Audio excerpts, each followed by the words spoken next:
Que ce soit l'amour que l'on transmet à un enfant, l'amour pour les belles pensées ou chanter l'amour, le plus noble des sentiments sera aujourd'hui à l'honneur avec 3 femmes d'exception. Bonjour à tous, bienvenue dans l'info qui fait du bien. Merci d'être toujours plus nombreux à nous suivre. Voici le sommaire. Pour ou contre la fessée, un débat de société toujours très vif entre les détracteurs et les partisans. Valérie Romanoff nous éclairera de son point de vue de thérapeute en PNL et hypnose ericksonienne. Que penserait Platon des speed dating? Marie Robert, auteure du livre « Quand tu ne sais plus quoi faire et reste la philo », nous propose d'adapter les petites pensées savoureuses des plus grands philosophes pour mieux vivre au quotidien. La revue de presse qui fait du bien sera printanière. Et pour aller encore plus haut et décrocher une étoile qui signe son grand comeback, Tina Arena sera l'invitée qui fait du bien après 10 ans d'absence en France. Elle viendra nous présenter son nouvel album intitulé « Quand tout recommence ». Pour échanger, partager vos impressions, n'hésitez pas à venir nous rendre visite sur les réseaux sociaux. On lit tout, moi la première. Et tout de suite, je rejoins Valérie, la petite sœur d'Anne Romanoff, que vous connaissez bien maintenant dans l'émission.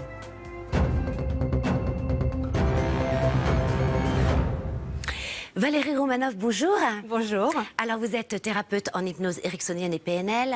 Vous êtes l'auteur de plusieurs ouvrages dont « Et si on arrêtait de crier sur nos enfants ?» Aujourd'hui, eh bien, on va parler d'un sujet qui fait souvent débat, c'est pour ou contre la fessée. Alors un projet de loi contre la violence éducative ordinaire a été déposé. Et pourtant, il semblerait qu'en France, eh bien, l'idée qu'une fessée ne fait pas de mal est très ancrée dans les mentalités. Comment ça se passe dans les autres pays? Alors dans les autres pays, ça dépend des pays. Il y a déjà 53 pays dans le monde qui ont voté pour cette loi contre les violences éducatives. Et il y en a 32 en Europe. Donc la France est un peu en retard sur le sujet. Les premiers à avoir mis ça au point, c'est en Suède. Oui. Donc au départ, il y avait 70% des gens qui étaient contre cette loi, un petit peu comme en France. Hein, tout le monde trouvait que c'était pas normal. Et puis maintenant qu'elle est là, maintenant que c'est entré dans les mœurs, eh ben, il y a 90% des gens qui sont pour. Donc il s'agit vraiment de faire changer les mentalités. C'est ça qui est important. Alors, et qu'est-ce qui se passe en France alors du coup? Parce que ce projet de loi a été déposé. Oui, il a été déposé. Alors, il avait été déposé une première fois en 2016 et puis finalement, ça n'avait pas passé. Une autre fois aussi en 2010 avant. Enfin, il y a eu plusieurs tentatives, mais à chaque fois, ça n'aboutit pas parce que c'est trop difficile, on dirait, pour les Français. Alors justement, l'Observatoire de la violence éducative ordinaire s'est empressé de répondre justement à la France et à l'Assemblée en disant, et là je vais les citer, par une question, sous forme de question, c'était: pourquoi appelle-t-on agression le fait de frapper un adulte, cruauté le fait de frapper un animal, mais éducation le fait de frapper un enfant? Qu'ont-ils répondu à ça? Alors les gens qui sont contre cette loi, ils disent qu'on ne doit pas, que la loi ne doit pas s'immiscer, l'État ne doit pas s'immiscer dans les familles. C'est un argument qui ne tient pas, parce qu'à ce moment-là, ça veut dire que les maris ont le droit de battre leurs femmes, les femmes leur mari, et qu'on n'a rien le droit de faire. Or, il y a une loi qui a été votée en 94, c'est pas il y a très longtemps, mais elle a quand même été votée, en disant que ces violences conjugales ont un caractère aggravant, justement parce qu'elles se passent au sein de la famille, au sein du couple. Alors on entend souvent des personnes dire: oui, moi j'ai reçu plein de fessées, pourtant j'en suis pas mort. Qu'est-ce que vous en pensez? Alors, on peut avoir en tant que parent une ambition un peu plus élevée que juste de ne pas faire mourir ses enfants. Peut-être qu'en tant que parent, on peut souhaiter autre chose que de ne pas les faire mourir. Après, ce qui est un petit peu triste dans cette phrase, c'est que ça veut dire que les gens qui ont grandi ont des enfants qui ont été battus, et les enfants, pour eux, leurs parents disent la vérité. Donc quand les parents disent « tu l'as bien cherché, tu l'as bien mérité », ben, l'enfant le croit. Alors que c'est faux. Et l'enfant qui a grandi et qui continue à dire ça une fois adulte, ça veut dire qu'il n'a pas pris le recul suffisant par rapport à ce qui s'est passé quand il était petit. Alors, je me mets aussi à la place des parents, pensant souvent bien faire, bien entendu, se disent: voilà, taper mon enfant peut-être me permet d'avoir une éducation un petit peu cadrée, et j'en ferai pas des enfants rois. Enfin, on entend beaucoup de choses comme ça. Oui, alors les fameux enfants rois que tout le monde craint, en fait, c'est souvent des enfants dont personne ne s'occupe. C'est des enfants qui sont un peu laissés à l'abandon, sûrement parce que les parents n'arrivent pas à faire autrement. Oui. Et ensuite, ils leur fichent les raclées pour dire c'est quand même pas possible ce qui se passe à la maison. Mais c'est pas des enfants dont on s'est occupé et qu'on a éduqué au sens justement de cette éducation. Donc on peut tout à fait avoir une autre façon d'avoir de l'autorité qu'en tapant. Imaginez un chef d'entreprise, il arriverait le matin au travail et puis il ficherait une raclée à tous ses employés pour lui montrer que c'est ça se passe pas comme ça, en tout cas c'est news, ça je peux vous l'assurer. Heureusement. Oui, imaginez un policier qui, voilà, on a brûlé un feu rouge, ah bah tiens, une bonne raclée, comme ça vous allez comprendre. Alors si on considère que les enfants ne sont pas capables de comprendre quand on leur explique, est-ce qu'ils vont être plus capables de comprendre quand on les tape? Est-ce que c'est vraiment quelque chose de compréhensible ça pour un enfant?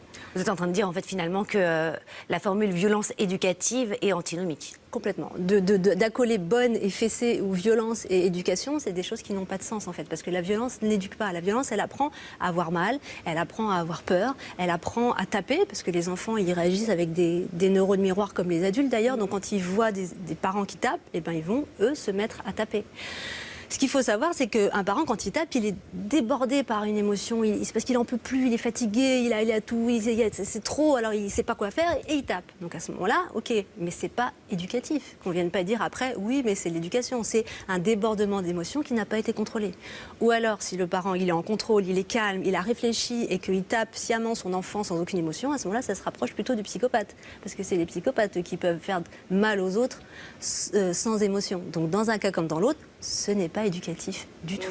Alors justement, maintenant on va parler un petit peu des conséquences, puisque les études aujourd'hui ont pu quantifier les conséquences de toutes les formes de violence faites sur les enfants. Quelles sont-elles alors? Oui, alors les neurosciences nous apprennent que, notamment au niveau de la taille de l'hippocampe, des violences subies peuvent contribuer à réduire cet hippocampe qui est utile pour justement réguler les émotions, dans l'apprentissage, dans la mémoire. Donc ces violences-là, elles ont des conséquences et on les voit aussi au niveau des comportements qu'après les adolescents ou les adultes peuvent avoir. Ça peut être des comportements dépressifs ou des comportements addictifs ou des comportements anxieux. Ça peut développer toutes sortes de troubles, en fait, ces violences-là.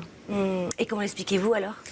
En fait, c'est assez logique quand on considère que les parents, ils sont censés apporter deux choses à leurs enfants. Ils sont censés leur apporter un cadre de sécurité et de l'affection.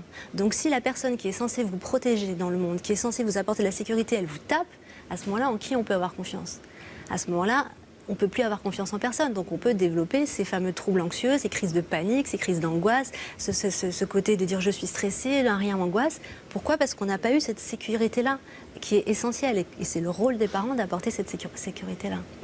Alors justement, j'avais interviewé le petit-fils de Gandhi, qui prône la non-violence aussi dans l'éducation, et qui me disait que oui, finalement, ça fait aussi des enfants plus tard qui ont l'habitude de se venger. Qu'est-ce que vous en pensez? Mais complètement, c'est-à-dire qu'on apprend aux enfants que aimer égale faire souffrir. Donc on va leur apprendre que quand ils aiment quelqu'un, il faut qu'ils le fassent souffrir, ou qu'ils le tapent, ou qu'ils leur disent des choses humiliantes. Voilà, donc est-ce que c'est ça le monde dans lequel on vit aujourd'hui? Est-ce que c'est un monde fait de gens qui vont soit être peureux, soit être agressifs, soit être peureux et agressifs, et qui vont croire que aimer les gens, c'est leur faire du mal? Alors, vous êtes thérapeute en hypnose ericksonienne et PNL. On va d'abord parler des enfants, parce que vous les accompagnez aussi. C'est possible, même malgré le fait qu'on ait vécu des violences dans l'enfance. Alors, quand je parle de violence, ça peut être aussi une fessée. Pour vous, c'est la violence. Oui, comment l'accompagner? Est-ce qu'on peut quand même s'en sortir? Bien sûr, on Comment? peut toujours s'en sortir. Erickson, qui est celui qui a mis au point l'hypnose ericksonienne, disait « Il n'est jamais trop tard pour avoir une enfance heureuse ».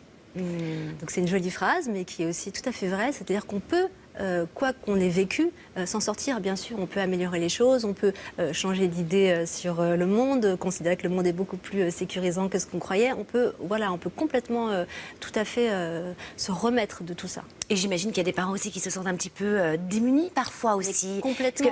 Parce que, j'en parlais même avec une voisine qui me disait oui, ça m'est arrivé de frapper. Mais elle a aussi un grand cœur, hein. C'est quelqu'un de très bien dans la société. Bien sûr. Comment vous les accompagnez quand on peut avoir un excès comme ça de colère? C'est un manque de dialogue, c'est ça? C'est un manque de force? Alors non, c'est dépassé. En fait, il y a 90% des enfants qui sont tapés. Hein, donc c'est vraiment quelque chose d'extrêmement courant. En fait, tout le monde le fait. C'est ça l'idée à changer.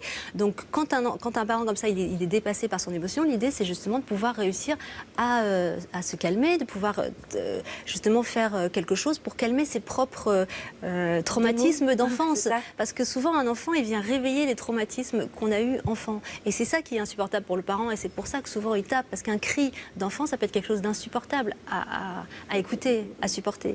Donc c'est un travail en hypnose, en PNL, qui permet de pouvoir aller chercher les ressources qu'on a à l'intérieur de nous pour pouvoir justement s'apaiser, se calmer, voir les choses différemment et avoir plus de choix. C'est pas où je tape pas, il y a énormément d'autres possibilités, il y a énormément d'autres choses à faire avec des enfants qui sont beaucoup plus efficaces.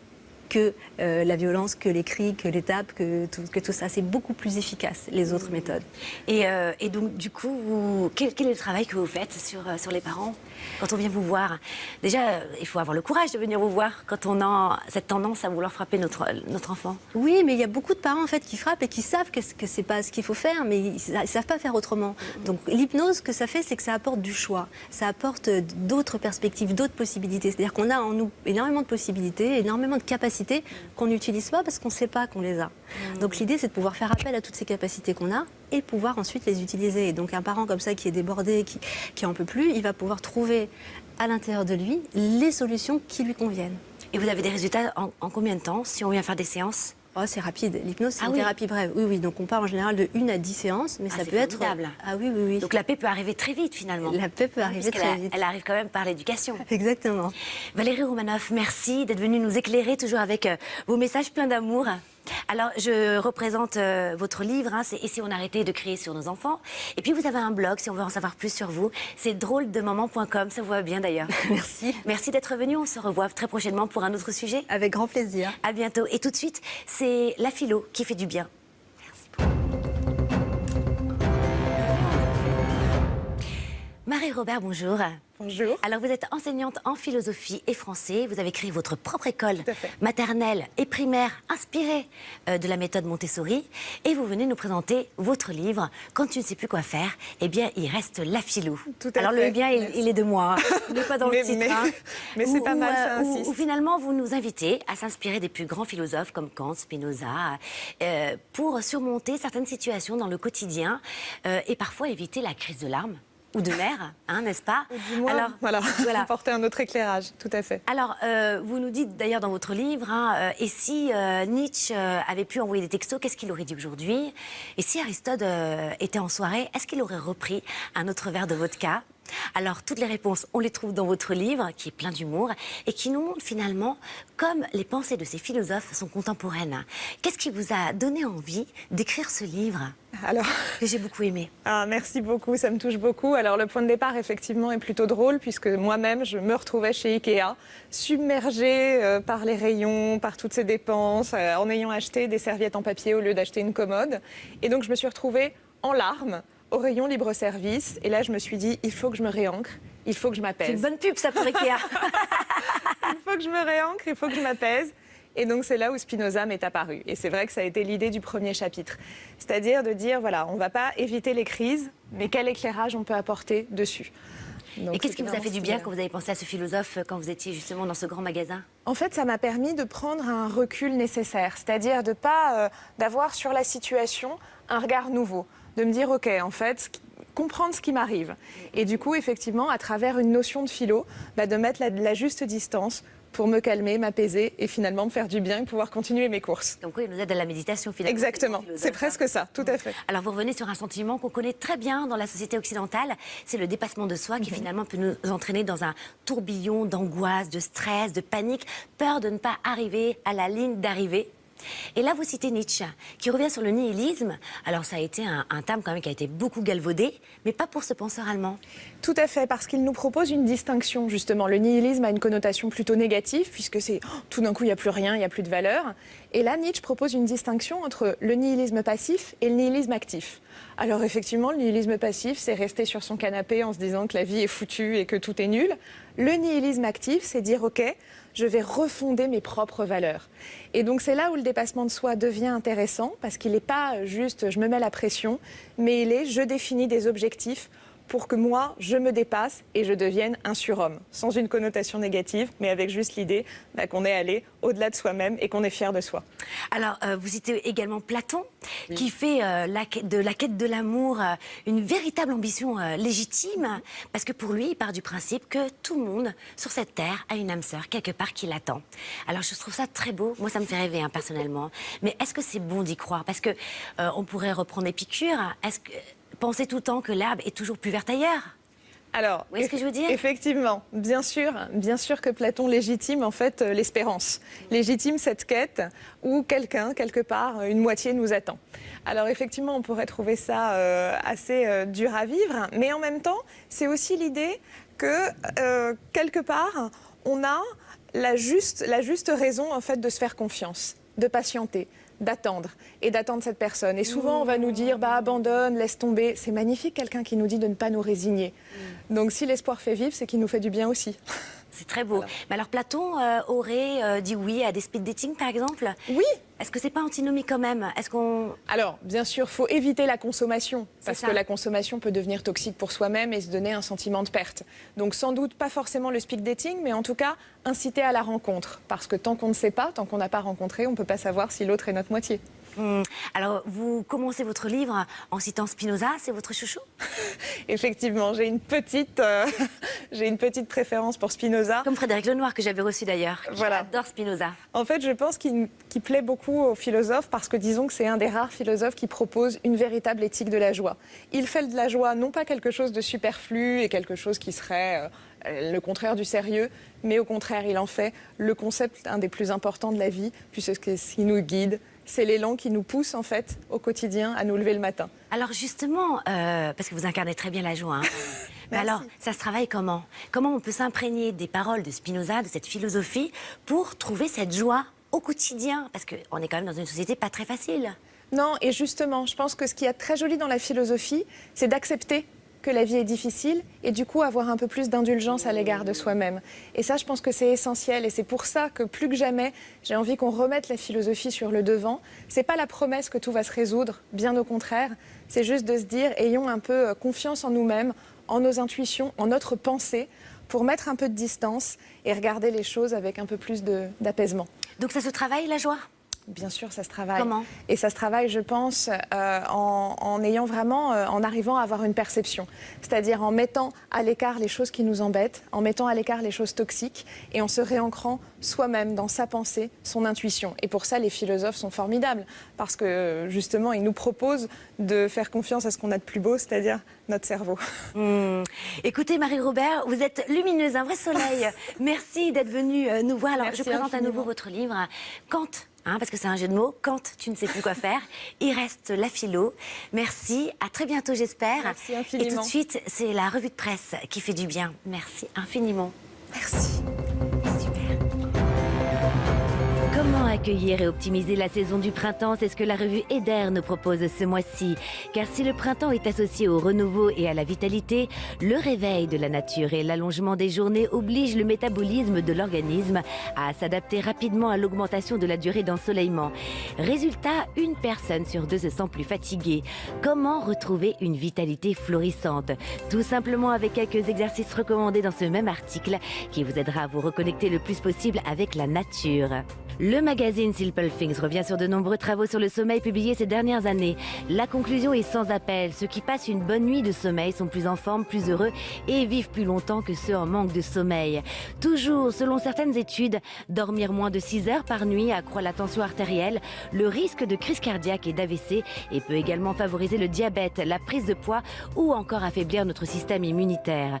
Fort heureusement, vous retrouverez dans le même article de multiples conseils et solutions alternatives aux somnifères. Le magazine Rebelle Santé de ce mois-ci revient sur les ateliers d'éveil musical et ses nombreux bienfaits sur les enfants qui développent naturellement la concentration, l'ouverture d'esprit et un état de bien-être. Vous retrouverez une interview passionnante de Philippe Kazmarek qui a créé à Paris le tout petit conservatoire qui s'adresse aux enfants dès l'âge de 18 mois et qui met en avant ses propres méthodes dans un esprit ludique inspiré par ses connaissances de musiciens professionnels et les pratiques Montessori. Tina Arena, bonjour. Quelle Salut. joie de vous retrouver. Parce que ça fait 10 ans qu'on attendait quasi amoureusement un nouvel album.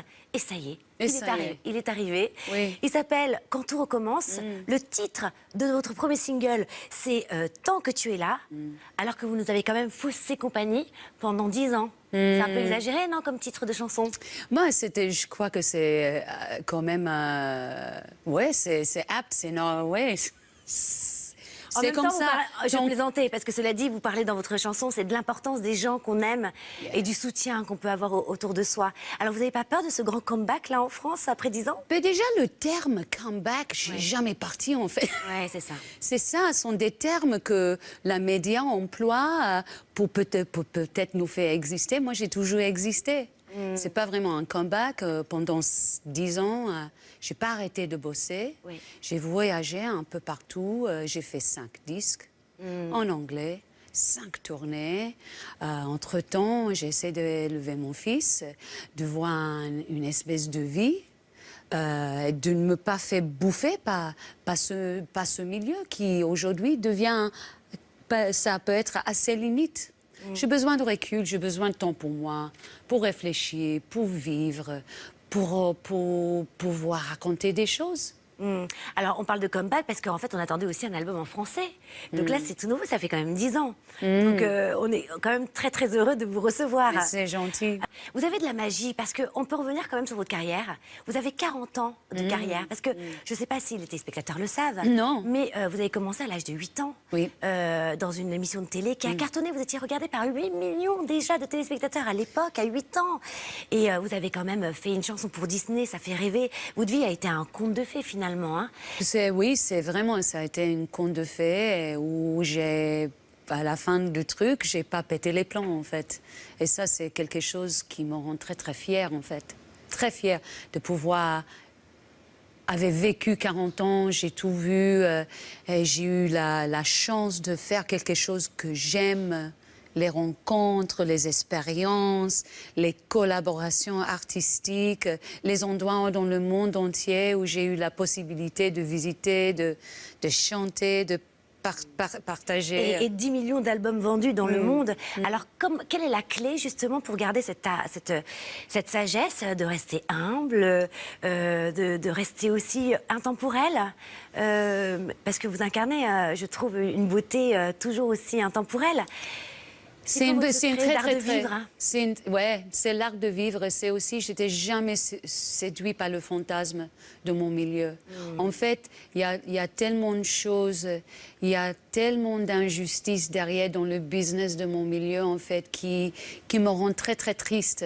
Et que moi, j'espère personnellement de pouvoir changer les voix ou élargir les voix pour les artistes parce qu'on est assez confus aujourd'hui. Alors, c'est ça, c'est un grand boulot, mais je pense honnêtement, j'étais jamais séduit. J'étais jamais séduit par les fantasmes, parce qu'il n'y a pas de fantasme en fait. Il n'y a pas de secret, c'est du boulot. Il faut se très très très bien entourer. Il faut avoir l'espoir, il faut avoir la confiance en soi, dans ton équipe, et dans tout ce que tu fais, les messages que tu évoques. C'est très, très, très important. Et tu sais quoi, j'ai aucune raison de ne pas rester sur Terre. C'est mon job. Et c'est un job que j'aime beaucoup. Ça se voit. Et d'ailleurs, on le ressent encore dans votre nouvel album. Alors, vous vous êtes entouré de jeunes talents, d'auteurs, compositeurs, comme Rose, Alma, Alain Lanty, plein d'autres. Oui. Alors que vous auriez pu faire appel aux gros mastodontes des charts comme Mais pourquoi Obispo. faire? Non, Alors, mais pourquoi faire? Pourquoi ce parti pris? Parce qu'ils ont déjà fait des belles choses. Comment on peut continuer à évoluer? On ne peut jamais continuer à évoluer. Pour moi, si je reste à chanter jusqu'à 80 ans, 90 ans, je laisse pas la place à les autres. Il faut laisser la place aux autres. Et vous avez bien fait, hein? Mais c'est quelque chose que j'ai envie de faire personnellement, de pouvoir être la fenêtre pour qui peut se projeter, où il peut faire ce qu'il fait. Voilà. Et c'est une responsabilité de nous, peut-être un peu plus seniors, de dire, tu sais quoi, toi, tu as un grand talent là, j'aime tes mots, j'aime ta mélodie, pourquoi pas? On n'est pas toujours obligé d'y aller, de faire le même tour. Oui, par sécurité finalement. Oui, Alors, moi, on peut je ne se- suis pas dans la sécurité Oui. de toute manière. Oui. Je vis pas, j'ai jamais vécu là. Jamais. Oui, vous habitez à Melbourne, hein, c'est ça? J'habite à Melbourne. Donc tout là, à vous êtes fait. arrivé à Paris il n'y a pas très longtemps. Non, il y a quelques jours. Vous restez combien de temps avec nous? Pour quelques semaines. Pour Et après, vous travailler. repartez? Oui, je repars après. Bon, alors, vous connaissez sûrement pas Steph, qui est notre comédienne, chanteuse. Elle sait tout faire. Ça s'appelle La question de Steph qui fait du bien. Et elle avait une question à vous poser. Ah, c'est Steph? Oui, c'est Steph. OK. Bonjour Tina, c'est Hi, moi, Steph. c'est Steph. Je suis complètement fan de vous. Je vous adore. Complètement fan de vous, ça va pas du tout. Alors on recommence. Ok. Bonjour Tina, kangourou, Australie. Oh là là, on arrête tout. Ok, on recommence. Hi, I'm Stephanie, from Paris. Et on va tout recommencer. Et quand tout recommence, c'est le titre de votre album. Est-ce que vous pourriez me donner la clé, Tina, pour trouver l'énergie quand on doit tout recommencer comme moi? C'est quoi? Merci Steph. Merci, Steph. Alors c'est vrai ça, comment vous trouvez cette énergie depuis 40 ans hein, de carrière qui ne s'est jamais arrêtée, hein, vous l'avez dit tout à l'heure. Et comment je trouve, voilà. Il faut pas se poser trop de questions. Je me prends pas trop Oui, ça c'est les sérieux. Français. Hein. Ouais. En fait, si j'ai appris à me poser les questions, c'est grâce aux Français. Hein. Ça, je vous le dis parce qu'avant, j'étais beaucoup plus nonchalant. Je me prends pas trop sérieux. Je rigole énormément. J'ai une vie très normale. Je fais mes courses, je nettoie ma maison. J'aime le jardin, j'aime mes amis, j'aime la famille. C'est peut-être ça la clé. Maybe, Vous restez peut-être. dans le quotidien en fait. Ben, le quotidien, c'est très, très, très important. Hein. Voilà, moi, je vis pas dans les nuages. J'ai pas envie de sortir avec chaque invitation pour y aller, pour être vue, machin. C'est pas mon truc. C'est pas mon truc. Et alors, vous habitez à Melbourne. Qu'est-ce que vous avez pris de la France? Qu'est-ce que vous aimez en France? Et qu'est-ce que vous préférez à Melbourne? Ben écoute, j'ai eu la chance de vivre les deux, évidemment mon pays où j'ai grandi. Parce que votre mari est français en plus. Mon mari est français et j'ai eu la chance de pouvoir vivre au quotidien en France. Il y a beaucoup de choses que j'aime de ce pays. C'est l'histoire, la culture, la nourriture, les paysages, les questionnements, l'histoire, le mental, même si des fois c'est très, très, très épuisant. Et je dis à pas mal de mes amis, calmez-vous, ne vous posez pas autant de questions et n'oubliez pas à rigoler. C'est Oui, tout. ça c'est important. Alors, l'ombre de ma voix. Qu'est-ce que vous avez voulu dire à travers cette chanson? Ah ouais, je pense que Rose, elle a déjà Est-ce que vous dit... dites que vous n'êtes pas véritablement chaleureuse, qu'elle est dans votre voix? Moi, je vous trouve très chaleureuse. Ah ben écoute, je suis très chaleureuse, mais le truc qui, en fait, qui me donne énormément d'envie dans ce projet, à part de la voix, à part de la musique, c'est de pouvoir finalement rencontrer les Français. C'est ça. Je ne suis pas quelqu'un, je ne viens pas juste d'Australie, j'ai une grande histoire, j'ai énormément de vécu, j'ai énormément de choses à dire.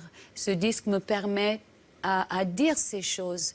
Et L'ombre de ma voix, c'est écrit par Rose, que je connais, pas très bien, mais c'est une femme que j'ai une connexion très très forte, une femme qui est forte, qui est sensible, elle se cache pas. En fait, on est très similaires, hein, je crois. Elle a des origines italiennes comme moi. Alors, ça doit se ressentir. Alors, c'est pour ça qu'on aime beaucoup cette chanson. Elle est très, très sexy, hein. Elle est très Ah oui, sexy, je trouve qu'elle mais a- en même temps, elle est chaleureuse, elle est très honnête, Oui. en fait. Il y a beaucoup d'honnêteté dans ce disque. Est-ce que vous savez, vous connaissez la série Love? Elle Non. cartonne dans le monde entier, cette série. Love, c'est une série Netflix. Oui, américaine, de Judd Apatow. Et vous savez qui parle de vous? Il y a dedans oui, bien sûr, une protagoniste qui se vante en tant qu'Australienne d'avoir sa star internationale, c'est vous. Et elle dit que vous êtes très connue en France, c'est très chic quand même d'être dans cette série. Vous n'étiez même pas au courant. Non, mais je ne pas du Épisode tout. 3 à 50 minutes, vous Et verrez. il faut que tu me dises ça parce que mais je regarde pas énormément de télé non plus. Hein. Bon, en tout cas, j'étais ravie de vous recevoir sur le plateau aujourd'hui, Tina Thank Arena. you, Karine. Vraiment, welcome. Thank you, c'est vraiment À gentil. Paris, vous revenez quand vous voulez dans l'info qui fait du bien. Merci. L'émission touche à sa fin. Merci à tous de nous avoir suivis. On se retrouve la semaine prochaine, même jour, même heure, toujours avec bonheur. Merci, Tina Arena. Et C'est à la moi. semaine prochaine. Bon week-end à tous.